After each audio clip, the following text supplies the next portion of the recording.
বহুদিন পর স্টার জলসার নায়ক নায়িকার চরিত্রে ফিরছেন তৃণা ও ইন্দ্রজিৎ বসু। বাংলা টেলিভিশনের জগতে জনপ্রিয় অভিনেতা এই ইন্দ্রজিৎ। টেলি জগতে 12 বছরের কেরিয়ার তার। গোয়েন্দাগিন্নি, আমলকি, দেবীপক্ষ, পাণ্ডব গোয়েন্দা সহ বহু জনপ্রিয় ধারাবাহিকে অভিনয় করেছেন তিনি। তাকে শেষবার দেখা গিয়েছিল সান বাংলার সাথী ধারাবাহিকের প্রধান নায়কের চরিত্রে। তবে এবার স্টার জলসার নতুন ধারাবাহিক পরশুরামের হাত ধরে ফিরছে এই জুটি।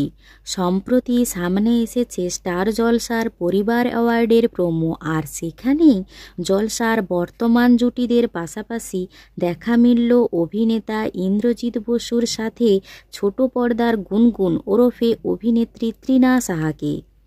এছাড়া ইতিমধ্যে ধারাবাহিকের প্রোমোও সামনে এসে গিয়েছে, আর সেই পরশুরাম ধারাবাহিকে দেখা যাচ্ছে ইন্দ্রজিৎ ও তৃণা সাহাকে প্রধান নায়ক নায়িকার চরিত্রে।